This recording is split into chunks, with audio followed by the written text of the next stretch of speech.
삶을 살다 보면 많은 위기의 시간들을 맞이하게 됩니다. 단란하고 행복했던 가정에는 또 다른 위기가 찾아올 수도 있고, 또 어제까지는 성령 충만했던 삶이 오늘에는 신앙의 위기를 맞이할 때도 있다는 것입니다. 어제까지는 풍족하게 살았던 삶이지만 오늘은 경제적 위기를 또한 맞이할 수 있는 것이 바로 인간의 삶이라고 하는 것입니다. 누구나 이러한 삶을 하나님께서 정해주신 그 유한한 시간 속에서 경험하지 않을 수 없는 것은 우리 인간이 그만큼 부조리한 삶을 살기 때문입니다. 그런데 이러한 많은 위기 앞에서 저마다 사람들은 그 위기에 대처하는 방법이 상이합니다. 그렇다 보니까 또 그 결과 역시 다 다르기 마련입니다. 그러나 그러한 다른 결과를 가지고 삶을 살다가 때로는 당대의, 때로는 후대의 세대 속에서 그의 삶에 대한 평가 내지는 심판이 있기 마련입니다. 오늘 본문 1절을 보면 예수님께서는 올리브산으로 가셨다, 이렇게 기록되어져 있습니다. 왜 성경은 굳이 예수께서 올리브라고 하는 이름 붙여진 산으로 갔다는 말을 굳이 언급했을까요? 전 사실 올리브산이 어떻게 생겼는지 이스라엘 자체를 가본 적도 없고, 사실 한글 개역 성경에는 올리브산이라고 나오지도 않고 감난산이라고 나오니까 저 같은 사람들은 이상하게 감난산이 뭔 산인지도 모르겠습니다. 영어 성경 보니까 올리브라고 적혀 있어서 그 말을 보고 저 산에 올리브가 많은가 보다 정도로만 이해했습니다. 그래서 궁금하다 보니 이 올리브산이 도대체 어떤 산인가 하고 찾아보았습니다. 이스라엘의 남북 방향으로 대략 3km 정도가 쭉 길게 늘어진 산등성이라고 합니다. 예루살렘 동쪽 기드론 골짜기를 가로지르는 맞닿아 있는 산이기도 하죠. 그러다 보니까 그중 큰 제일 높은 봉우리는 예루살렘 성읍보다 대략 76m가 더 높다고 합니다. 이거 76m, 100m 달리기는 해봤는데 산으로 치면 어느 정도 높일까 괜히 궁금해서 오늘날 고층 빌딩 한 층이 약 4m라고 한다면 이거 대충 계산해 보니까 19층은 나오더라고요. 19층 높이에서 내려다보는 예루살렘 성읍은 글쎄요, 아름다웠을지 저는 잘 모르겠습니다. 그런데 이 올리브산과 연결되어져서 많은 이야기들이 구약과 신약에 언급되어집니다. 특별히 태평성대를 이루는 아무것도 부러울 것이 없을 만큼 최대의 전성기를 자랑하던 솔로몬 시대 때에도 이 솔로몬이 정략 결혼을 하여서 자기 아내를 위한 이방 신을 위한 산당을 지었던 곳이 바로 예루살렘 앞 산에 지었다라고 그렇게 말하고 있습니다. 대부분의 학자들은 그 산이 바로 올리브산이다, 이렇게 말합니다. 어찌 보면 솔로몬 시대 때부터 이미 신앙의 위기가 찾아왔음을 알 수 있습니다. 그렇게 찾아온 위기가 계속해서 이어져서 스가랴서 14장 4절 말씀에는 이 올리브산이 종말 때에 동과 서로 갈라질 것이다, 그리고 예루살렘 성은 끔찍한 포위 공격을 받게 될 것이라고 하는 말씀을 예언합니다. 그럼 신약 성경에는 어떨까요? 오늘 본문의 말씀처럼 예수님께서 올리브산으로 가셨다고 기록되어져 있습니다. 그만큼 예수님의 공생의 사역 속에서 올리브산은 대단히 중요한 기점이기도 합니다. 무화과 나무에서 시장한 나머지 무화과를 얻을까 하고 갔는데 열리지 않았습니다. 그 무화과 나무를 저주하신 사건 역시 올리브산 등성에서 일어난 일입니다. 겟세마네 동산에서 눈물을 흘리며 기도하셨던 곳도 바로 그곳이고, 예수님의 12제자 중 한 사람이었던 가룟 유다 역시 예수를 배반하고 떠난 곳도 올리브산 등성 어느 한 자락에서 일어난 사건이라는 것입니다. 또한 예수님께서는 예루살렘 성으로 올라가시는 곳에서 잠시 또 습관처럼 올리브산에 올라가셔서 기도하시고 내려오실 때에 눈앞에 펼쳐지는 예루살렘 성읍을 보면서 장차 로마 병사들에 의해서 처참히 짓밟혀질 그 성읍을 내려다보시며 눈물을 흘리셔야만 했던 곳도 역시 올리브산이었다는 것입니다. 무언가 위기와 또 심판이 오고 가는 그러한 속에 있던 곳이 바로 올리브산입니다. 그리고 2절 말씀으로 바로 넘어가니 이른 아침에 예수께서 다시 성전으로 가셨다고 말씀은 기록되어져 있습니다. 모든 인생에게 똑같이 맞이하는 밤, 어떤 이는 산으로 올라가셨 다음 날에 있을 엄청나게 중요한 사건을 놓고 기도하시는 한 청년 예수의 모습. 그러나 또 어떤 사람은 동일한 밤이지만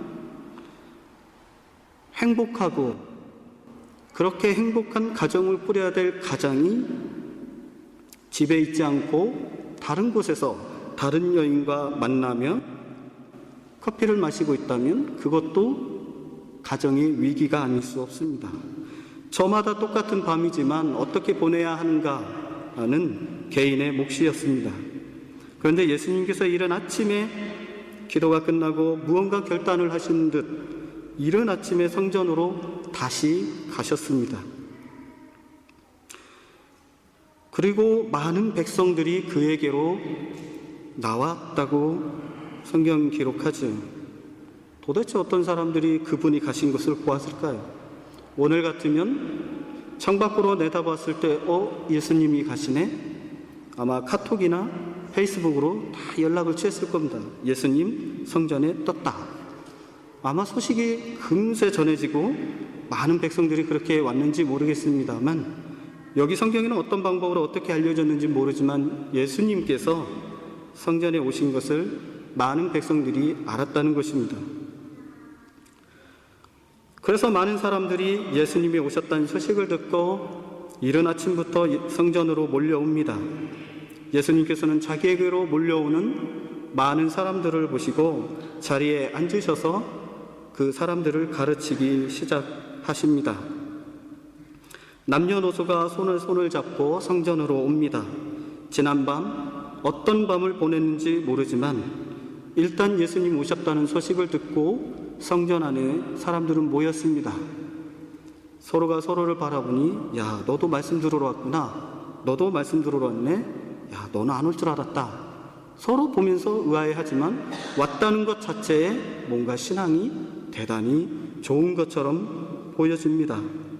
어린아이가 예수님 말씀 듣겠다고 나왔는지 모르겠지만 엄마들은 아이가 혹시나 울까 싶어 예배에 방해가 되지는 않을까 싶어 오늘날로 말하면 국민과자 하리보 하나 물려줬을지도 모르겠습니다. 아무도 보지 않는 곳에서 행해지는 행동이 그의 인격이라는 말이 있습니다. 지난밤 어떤 밤을 보냈는지, 어떤 인격체로 살았는지 아무도 모를 그때에 사람들은 예수님이 오셨다는 소식을 듣고 성전으로 많이들 모였습니다. 이제 예수님께서 말씀을 증거하십니다. 어떤 말씀으로 어떻게 전하셨는지 모르겠으나 복음서 전체 내용을 보면 하나님 나라에 대한 부분이었습니다. 예수님께서는 변함없이 많은 사람들에게 은혜의 말씀을 전합니다. 그분의 입에서 나오는 말씀은 율법학자들과 달랐고 바리새파 사람들과 달랐습니다. 그의 말씀은 권위가 있는 말씀이었습니다. 아니, 저 사람은 도대체 어떤 교육을 받았던 사람인가? 우리가 알기에 목수 요셉의 아들 아니던가? 근데 그의 입에서 나오는 말씀은 참으로 권위 있는 말씀이구나. 많은 사람들이 한참 은혜를 받으려고 할 그 시점에 사단은 그러한 무리들을 방해합니다. 은혜 받으면 안 되겠죠. 변화되면 안 되겠죠. 그래서 사탄은 이미 무언가를 계획했다는 듯 3절 말씀에 율법학자들과 바리새파 사람들을 바로 그 성전으로 인도합니다. 그런데 이 사람들만 온 것이 아닙니다. 바로 가늠하다 잡힌 여자를 함께 끌고 왔다고 성경은 기록합니다. 생각해 보십시오. 나라와 민족, 교회와 가정을 위해서 끊임없이 가르쳐야 했던 율법학자와 바리새파 사람들, 오늘로 말하면 어떤 사람들일까요? 신학교에서 학생들 가르치는 교수님들, 또 교회에서 성도들을 가르치는 목회자들 아닐까 생각해 봅니다. 지금 이 사람들이 어떻게 밤새 그렇게 기도해야 될 이 사람들이 바로 현장에서 가늠하다 잡힌 여인을 붙잡아 왔다고 하는 것입니다. 밤새 뭐 했다는 겁니까? 사람을 있는 모습 아름답게 보고 그 사람을 새롭게 변화시키고 지금 로마의 식민지 하에 있는 자국의 민족의 정체성을 찾아줘야 할 영적 책임이 있는 영적 지도자들이 지금 고작 본다고 하는 것이 남녀 간의 애끓는 사랑을 몰래 훔쳐보고 있는 것과 동일하다는 겁니다. 이 사람들이 이 여인을 끌고 와서 3절 말씀 하반절에 가운데 세워놓고 라고 이렇게 되어져 있습니다. 오늘날은 교회가 다 전방으로 바라봐서 예수님의 말씀 증거하는 걸 보지만 회당이나 옛날 성전 같은 곳은 회중의 가운데에서 말씀을 증언했다고 합니다. 그러니까 이 여자가 끌려왔을 시에는, 그리고 가운데에 세워졌다고 하는 것은 바로 이 율법학자들과 바리새파 사람들의 정확한 계산에 의한 행동입니다. 생각해 보십시오. 율법학자들 외모로는 박사학위 받고 양옆에 세 줄 딱 그어지고 나 박사요 하고 멋진 박사 가운 입고 있습니다. 또 한쪽엔 나는 목사요 하며 화려한 옷을 입고 그렇게 사람들 앞에 나는 이 여인과 다른 사람이다 라고 하며 보여지고 있는 모습을 한번 상상해 보십시오. 그 사이에 꼼짝달싹 못하고 있는 한 여인, 고개도 전혀 들지 못하는 한 여인 사이에 화려한 옷을 입은 자들, 저는 이런 사람들을 보며 떠오르는 말씀은 회칠한 무덤과 같은 인생이지 않나 싶습니다. 지금 이런 사람들이 주님 앞에 서 있습니다. 한 여인은 내가 죄인이라는 걸 뻔히 알고 있는 사실이고, 나머지 율법학자들과 바리새파 사람들은 주님 앞에 떳떳이 고개 들고 서 있는 것입니다. 본인은 죄인인지도 모르고 말입니다. 그런데 참 이상하지 않습니까? 현장에서 가늠하다 잡혔다면 남자와 여자가 함께 끌려와야 할 일인데 왜 여자만 끌려왔을까라고 하는 것입니다. 그것에 대한 단서는 6절에서 찾아볼 수 있습니다. 예수를 시험하여 고발할 구실을 찾으려는 속셈이었다고 말하고 있습니다. 그렇기 때문에 남자를 제외한 여자만 끌고 왔다는 것입니다. 아무래도 약하고 당시에 이 사람들 머릿속에 여자보다는 남자가 더 귀하다고 생각했을까요? 인간을 제대로 이해하는 성서적 이해함이 결여되었음을 볼 수 있습니다. 이제 4절 말씀에 예수께 이 바리새파 사람들과 율법학자들이 물어봅니다. 선생님, 이 여자가 간음을 하다가 현장에서 잡혔습니다. 선생님, 얼핏 보면 존칭으로 불러주는 것 같습니다. 지금 이 사람들은 누굽니까? 학벌이 뛰어난 사람들입니다. 난 배울 만큼 배운 사람인데 내가 너한테 선생이라고 하는 거는 넌 하기도 없는 것이 어째서 성전에서 무슨 권한으로 사람들을 가르치느냐. 이 한마디인 것입니다. 네가 선생이라며? 좋다. 여기 이 여자가 간음을 하다가 현장에서 잡혔다. 이렇게 지금 묻고 있는 겁니다. 말 자체는 이 여자가 이렇게 표현되어 있습니다만 좀 속된 표현으로 이 년이 지금 현장에서 간음하다 잡혔다. 이런 말인 것입니다. 완전히 인격을 추락시켜서 말하는 것입니다. 그런데 이 사람들이 오늘날로 말하면 신학자인, 율법학자인 이 사람들이 의심스러운 정황으로만 이 여자를 잡아온 것이 아니라 바로 내가 그 현장에 있었고 그 현장에서 잡아왔다.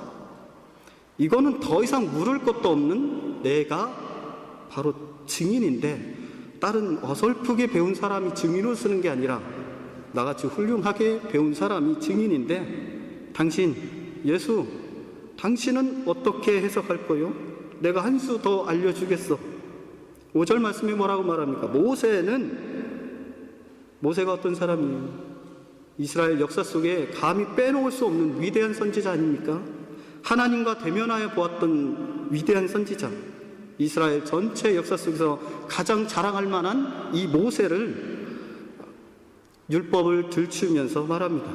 이 여자들을 돌로 쳐 죽이라고 우리에게 명령하였습니다.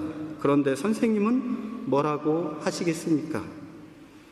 이렇게 말씀하신 까닭을 우리는 너무 잘 압니다. 예수의 입에서 나오는 말씀들은 종족 바리새인과 율법학자들이 가르친 그 내용과는 사뭇 달랐기 때문입니다. 이번에도 예수, 내가 지금 이렇게 말씀한 5절 말씀과 다르게 해석할 수 있어? 라고 지금 묻는 것입니다.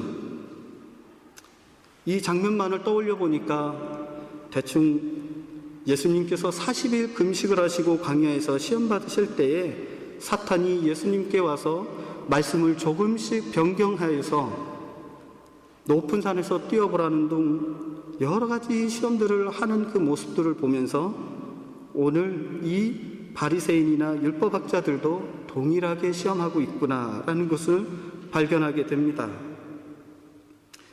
여러분 가지고 계신 성경의 각주를 보면 신명기 22장 22절에서 24절 말씀을 보면 사실 돌로 맞아 죽어야 될 사람들은 약혼녀가 다른 남자 혹은 다른 여자와 간음을 하다 잡혔을 경우에 돌로 쳐 죽이라고 되어 있습니다. 그 외에는 그냥 죽이라는 말밖에 없습니다. 다시 말해서 지금 이 여자는 약혼녀였을까라고 하는 의문이 듭니다. 결코 그렇지 않았다는 것이죠. 그런데 이 배웠다는 사람들이, 뭔가 말씀을 좀 안다는 사람들이 자기 식대로의 성서를 해석하여서 지금 예수를 시험하려고 하는 것입니다. 앞서 언급했듯이 6절에 예수를 시험하여 고발할 구실을 찾고 있는 것입니다.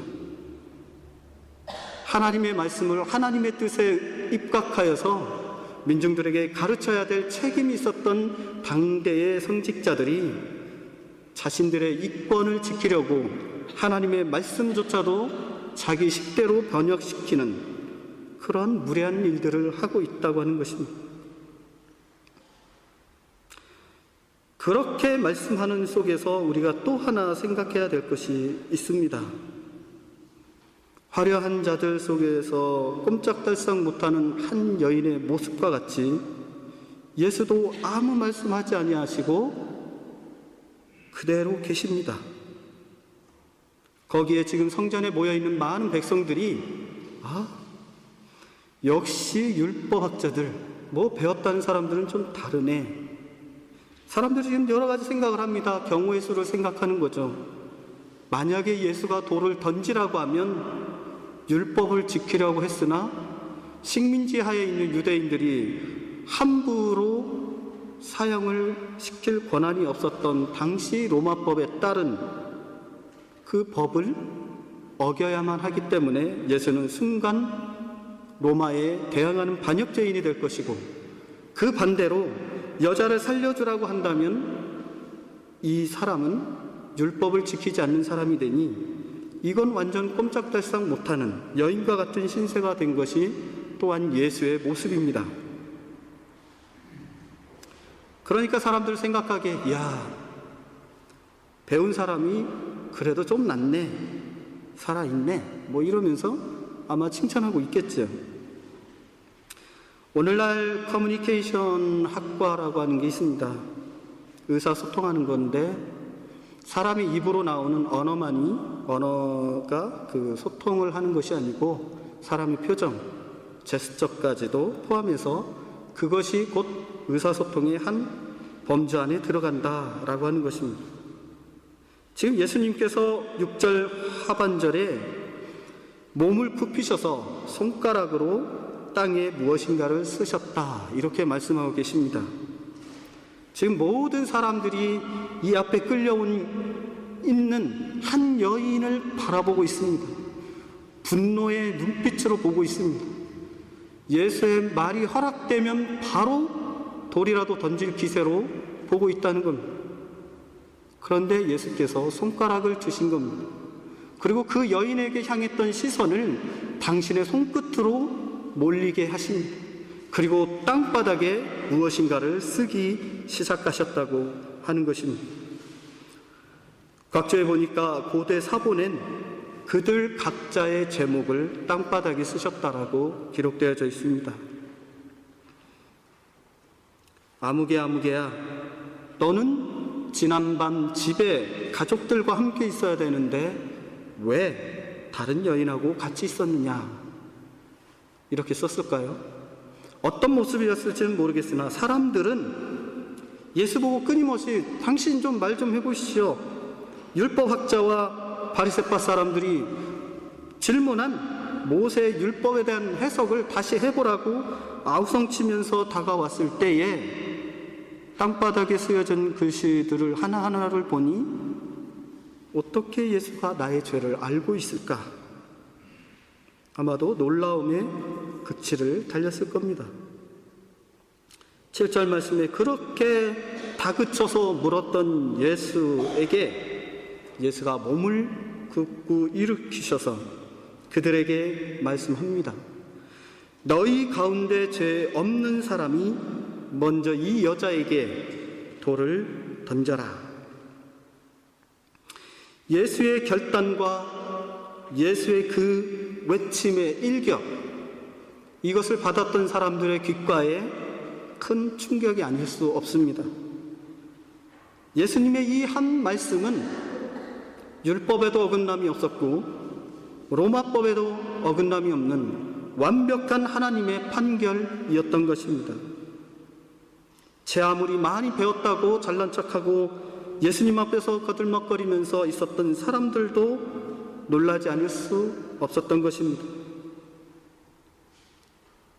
우리 옛말에 털어서 먼지 안 나는 사람 하나도 없다고 했습니다. 의로울 것 같고 거룩해 보일 것 같은 사람도 사실은 먼지 투성을 입고 살아간다는 것입니다. 그런데 하나님이 어떤 분이시라는 것은 들어서 알고 있는 당시의 유대인들이 나는 죄 없다 하고 돌을 던질 만큼 자신 있는 사람이 아무도 없었다는 것입니다.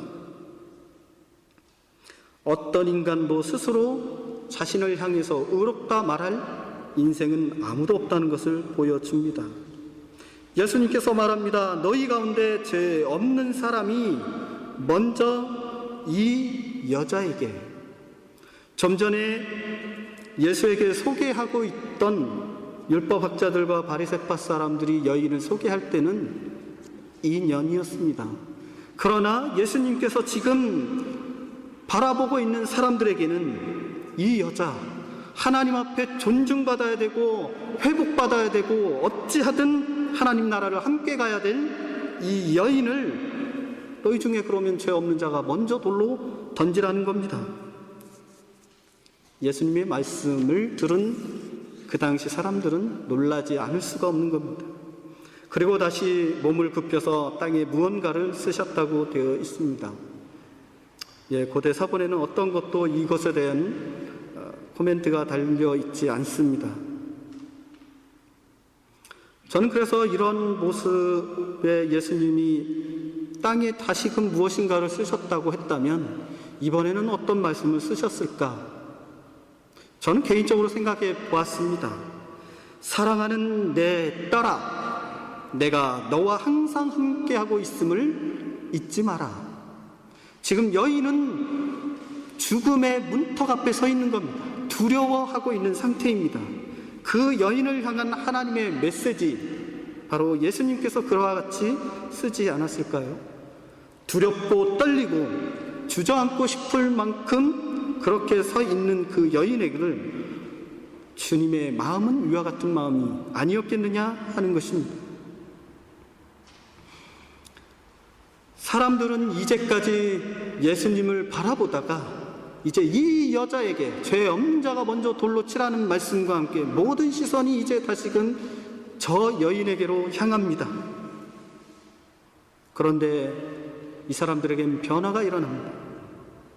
저기 저렇게 벌거벗은 채 서 있는 저 여인의 모습이 곧 하나님 앞에 서 있는 내 모습은 아닐런지, 나는 의롭다고 생각했고 나는 경건하다고 생각했던 내 모습이 저 여인의 모습과 별반 다를 게 없구나.